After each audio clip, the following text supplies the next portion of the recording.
I just got done watching Reacher Season 3, Episode 5, as he took a punch he will never forget. Let's talk about it with full spoilers. A big part of this season is the Paulie-Reacher rivalry, something that we will definitely be seeing as the season gets later and later on in these episodes. That one big fight will happen between these characters, and we got a slight tease of it in this episode as Reacher tried to throw a gut punch to Paulie, didn't react, and Reacher took one to the face that absolutely shook him. It is the first time we have not only seen Reacher take a punch like that before, but also in a way be scared. Now, he did say that he wasn't scared, that he was only trying to figure out Paulie, but come on, man. Like, there is a little bit of you that might be just slightly terrified on how hard that hit might have been. When you go back and look at the actual sequence, it didn't even look like Paulie wound up or fully punched Reacher. It kind of just looked like he threw his hand out there and it ended up on Reacher's face. I can't even imagine what the full-on fight is going to look like when they actually go at it. Now, when it comes to the actual episode, it was definitely on the smaller end of things, even though we did see two major deaths within characters that we've kind of been following.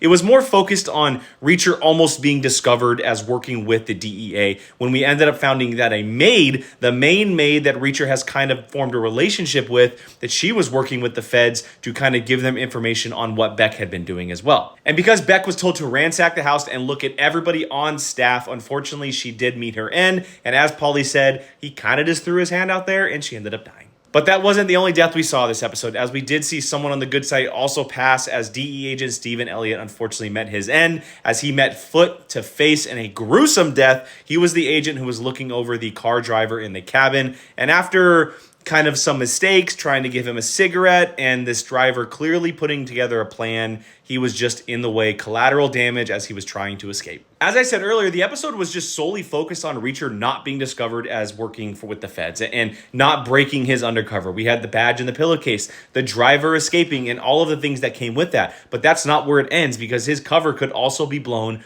very heavily in the next episode, as he has been summoned to meet McCabe, aka Quinn, and if it all depends on whether or not he recognizes him. We have been told that Quinn had amnesia, which is why he has this different, persona, this alias, and he's not known as Xavier Quinn. Does he recognize Reacher? And if he does, how the hell does he get out? I'm definitely on the side right at this moment that McCabe is not going to recognize him. I think that the amnesia part of it is actually true, but what does Reacher do? We saw that in that conversation with Duffy that he was pretty much full go on killing Quinn and everything that he had done before and everything that he is doing now. So does Reacher hold himself back, or does he go full gung-ho and just pull the trigger against Quinn?